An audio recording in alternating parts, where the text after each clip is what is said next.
అందరికీ నమస్కారం. ఎలా ఉన్నారు? అందరూ బాగున్నారా? నేను బాగున్నాను. కాంపిటేటివ్ ఎగ్జామ్‌కి సంబంధించిన కరెంట్ అఫైర్స్, లేటెస్ట్ అప్డేట్స్ మరియు డైలీ కరెంట్ అఫైర్స్ అనేవి మన పేజ్‌లో ఉంటాయి. కాబట్టి కాంపిటేటివ్ ఎగ్జామ్‌కి ప్రిపేర్ అయ్యేవాళ్ళు ఎవరైనా ఉంటే మరియు మన ఛానల్‌ని కొత్తగా చూసేవాళ్ళు సబ్స్క్రైబ్ చేసుకోండి. మీకు నోటిఫికేషన్ అనేది వస్తుంది. ఓకేనా? ఈరోజు మార్చ్ 4కు సంబంధించిన కరెంట్ అఫైర్స్ చూద్దాం. ఈరోజు ముఖ్యంగా ఆస్కార్ అవార్డుకు సంబంధించిన వివరాలున్నాయి. అవి చివర్లో చెప్తాను. దానికి ముందు కొన్ని విషయాలు చూద్దాం.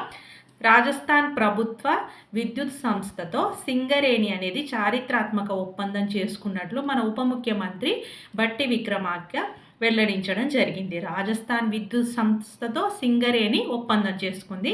రాజస్థాన్ సీఎం ఎవరు అంటే భజన్లాల్ శర్మ. సింగరేణి మరియు రాజస్థాన్ కలిసి ఉమ్మడి భాగస్వామ్య కంపెనీని ఏర్పాటు చేయనున్నాయి. సింగరేణి 74% మరియు రాజస్థాన్ అనేది 26% వాటాను కలిగి ఉంటాయి. సింగరేణి సీఎండి ఎవరు అంటే బలరాం. తెలంగాణలో 1600 మెగావాట్లు, రాజస్థాన్లో 1500 మెగావాట్ల సౌర విద్యుత్ ఉత్పత్తి ప్లాంట్లకు ఏర్పాటు చేయడానికి వీళ్ళు ఒప్పందం చేసుకోవడం జరిగింది. సింగరేణి సంస్థ మరియు రాజస్థాన్ విద్యుత్ సంస్థ ఇద్దరూ కలిసి ఒక ఒప్పందం చేసుకున్నారు. సౌర విద్యుత్ ఉత్పత్తి చేయడం కోసం రాజస్థాన్లో కూడా ఉష్ణోగ్రతలు అధికంగా ఉంటాయి కాబట్టి సౌర విద్యుత్కి అనుకూలంగా ఉంటుందని రాజస్థాన్తో మన సింగరేణి సంస్థ ఒప్పందం చేసుకుంది. సింగరేణి ఏమో 74% వాటాను కలిగి ఉంటే రాజస్థాన్ విద్యుత్ సంస్థ అనేది 26% వాటాను కలిగి ఉంది. ఇది సౌర విద్యుత్కి సంబంధించి. మరియు మన తెలంగాణలో 1600 మెగావాట్ల విద్యుత్ను ఉత్పత్తి చేయాలనే లక్ష్యము సౌర విద్యుత్తు. అదేవిధంగా రాజస్థాన్లో 1500 మెగావాట్ల విద్యుత్ ఉత్పత్తి చేయాలనే లక్ష్యంతో సింగరేణి మరియు రాజస్థాన్ కలిసి ఒక ఒప్పందాన్ని చేసుకున్నాయి. ఈ ఒప్పందానికి మన ఉప ముఖ్యమంత్రి అయిన బట్టి విక్రమార్క హాజరు కావడం జరిగింది. పిఎం కుసుమ్ పథకం అనేది దాని యొక్క దరఖాస్తు తేదీని పెంచడం జరిగింది. అసలు ఈ పిఎం కుసుమ్ పథకం అంటే ఏంటి, దాని గురించి ఆ దరఖాస్తు తేదీని పెంచాలని ఇచ్చారు. మనం ఈ పిఎం కుసుమ్ పథకం అనేది ఎప్పుడు ఏర్పడింది, దానికి సంబంధించిన డీటెయిల్స్ కూడా చదువుకోవాలన్నట్టు. రైతు పొలాల్లో సొంతంగా సౌర విద్యుత్ ప్లాంట్ ఏర్పాటుకు సంబంధించిందే ఈ పిఎం కుసుమ్ పథకం. దీన్ని ఇట్లా కోరిలేట్ చేస్తూ ఇది ఎప్పుడు ఏర్పడింది, దాని దేనికి సంబంధించింది అనేది చూసుకుంటూ ఉండండి. అదేవిధంగా భారత్ వికెట్ కీపర్ బ్యాటర్ అయిన రిషబ్ పంత్కు ప్రతిష్టాత్మక లారియస్ వరల్డ్ స్పోర్ట్స్ అవార్డ్ 2025కు ఇతను నామినేట్ అయ్యాడు. ఇంకా అవార్డు రాలేదు, నామినేట్ అయ్యాడు. అవార్డు వచ్చినప్పుడు మళ్ళీ చెప్పుకుందాం. ఎవరతను? రిషబ్ పంత్కి లారియస్ వరల్డ్ స్పోర్ట్స్ అవార్డ్ 2025కి ఇతను నామినేట్ అవ్వడం జరిగింది. అదేవిధంగా భారత grand master P Iniyan Cannes అంతర్జాతీయ ఓపెన్ చెస్ టైటిల్ గెలుచుకున్నారు. అంతర్జాతీయ ఓపెన్ చెస్ టైటిల్ గెలుచుకున్నది ఎవరు అంటే ఈ పా ఇనియన్ కేన్స్. ఇతను మన భారత గ్రాండ్ మాస్టర్. ఈ వేడుకలు అంతర్జాతీయ ఓపెన్ చెస్ టైటిల్ని గెలుచుకున్నాడు కదా. ఈ వేడుకలు ఎక్కడ, ఈ టోర్నమెంట్ అది ఎక్కడ జరుగుతుందంటే ఫ్రాన్స్లో జరుగుతుంది. 7.5 పాయింట్లతో ఇతను అగ్రస్థానంలో నిలిచాడు. అదేవిధంగా భారత ఇంటర్నేషనల్ మాస్టర్ అయిన ఆరాధ్య గర్గ్ రన్నరప్గా నిలిచాడు. ఈ పోటీలలో రన్నరప్గా నిలిచింది ఆరాధ్య గర్గ్. అంతర్జాతీయ ఓపెన్ చెస్ టైటిల్ గెలుచుకున్న భారత గ్రాండ్ మాస్టర్ ఎవరు అంటే పా ఇనియన్ కేన్స్. ఇతని పేరు నేనైతే మొదటిసారి వింటున్నాను, పా ఇనియన్ కేన్స్. రాజస్థాన్కు చెందిన ప్రవీణ్ ప్రజాపత్ అనే యువకుడు జానపద నృత్యం భావాయితో గిన్నిస్ రికార్డుకి ఎక్కాడు. వాళ్ళ జానపద నృత్యమైన భావాయి రాజస్థాన్కు చెందిన నృత్యం ఇది. ప్రవీణ్ ప్రజాపత్ అనే యువకుడు ఆ నృత్యాన్ని చేసి గిన్నిస్ రికార్డు సాధించాడు.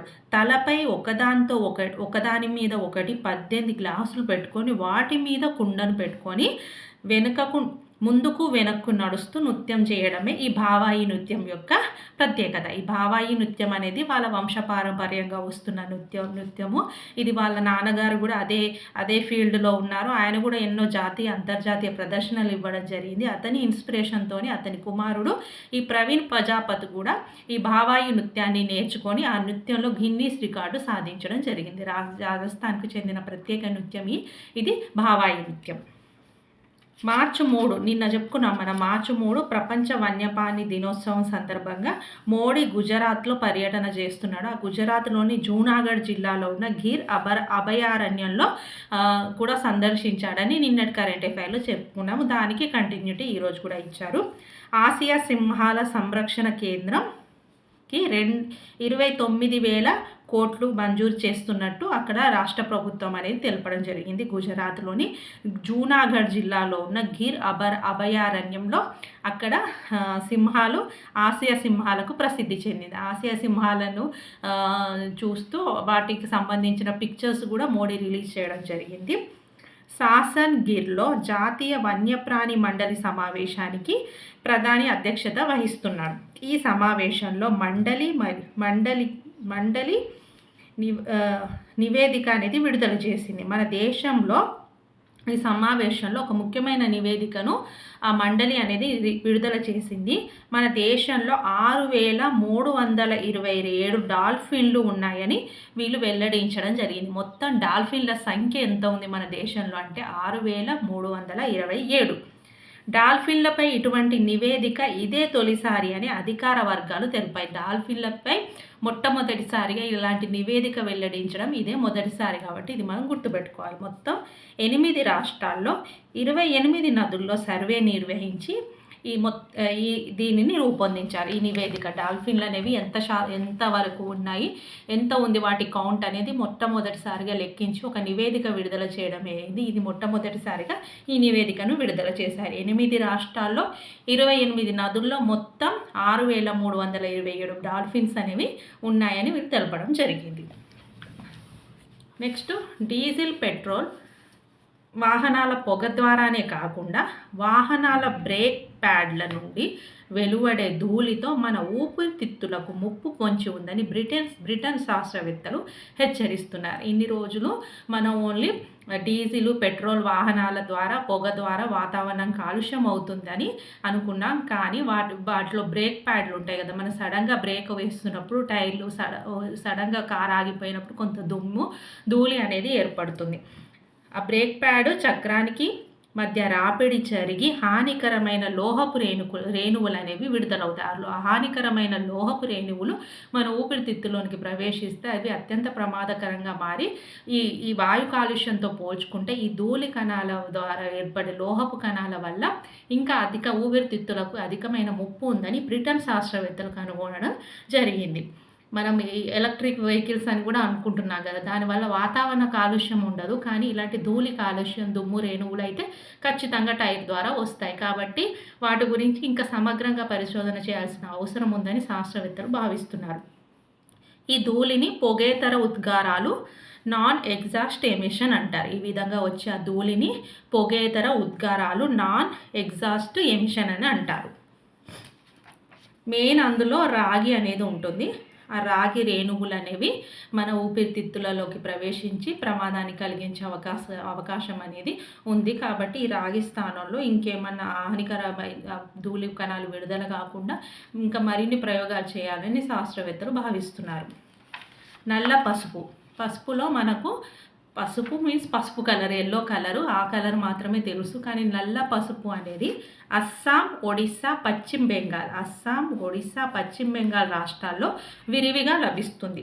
దీంట్లో రోగనిరోధక శక్తి ఎక్కువగా ఉంటుంది. క్యాన్సర్ వంటి వ్యాధుల్ని కూడా ఇది నయం చేస్తుంది. రాజస్థాన్లో కూడా దీన్ని పండిస్తున్నారు. అంటే అధిక ఉష్ణోగ్రతలను తట్టుకొని కూడా ఈ పసుపును పండిస్తున్నారు. అస్సాంలోని కామాఖ్య మాత ఆలయ పరిసరాల్లో ఉన్న పర్వతాల్లో ఇది ఎక్కువగా పండుతుంది.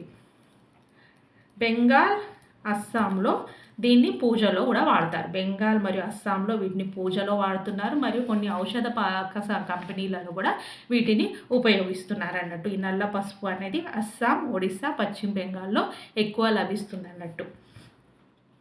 ప్రపంచంలోని అతిపెద్ద కృత్రిమ పగడపు దిబ్బ పాతన్ పాతన్ పాతన్కా అనే ఒక ఓడను దీన్ని అతిపెద్ద కృత్రిమ పగడపు దిబ్బగా ఏర్పరచాలని భావిస్తున్నారు.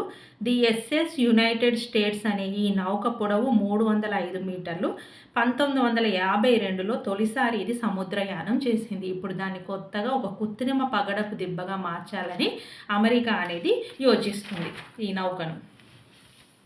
అదేవిధంగా ఆస్కార్ అవార్డుల గురించి చాలా ఉన్నాయి పేర్లు. మరి ఈ అవార్డుల గురించి మీరు ఎక్కడ చూసినా, ఎక్కడ సెర్చ్ చేసినా, ఏ పేపర్లో చూసినా, ఏ బుక్లో చూసినా కూడా మీకు అవార్డుకు సంబంధించిన ఇన్ఫర్మేషన్ అనేది మీకు దొరుకుతుంది. కానీ నేను కూడా ఒక ఫాస్ట్గా చదువుతాను, ఒకసారి చూడండి. లాస్ ఏంజల్స్లోని డాల్ఫీ థియేటర్లో 97వ అకాడమీ అవార్డు, వీటిని ఆస్కార్ అవార్డుల ప్రధానోత్సవం జరుగుతుంది. 97వ ఆస్కార్ అవార్డు ప్రధానోత్సవం ఎక్కడ జరిగిందంటే లాస్ ఏంజల్స్లోని డాల్ఫీ థియేటర్లో.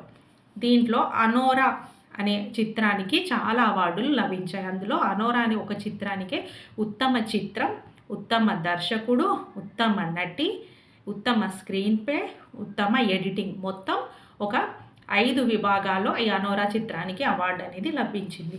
ఉత్తమ నటుడు అడ్రియన్ బ్రాడీ, ది బ్రూటలిస్ట్. ఉత్తమ నటి మైకీ మ్యాడిసన్, అనోరా చిత్రం. ఉత్తమ దర్శకుడు సీన్ బేకర్, అనోరా. ఉత్తమ సహాయ నటుడు Kieran Kyle Culkin, a real pain. ఉత్తమ సహాయ నటి జోయా సాల్డానా, ఎమిలియా పెరేజ్.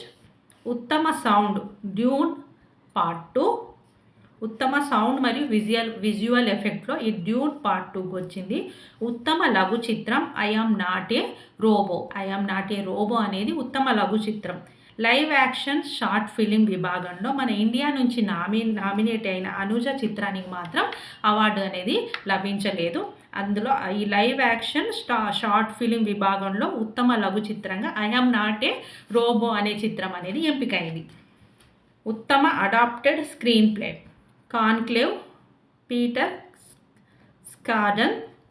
ఉత్తమ కాస్ట్యూమ్ డిజైనర్ వికెడ్, పాల్తేజ్ వెట్.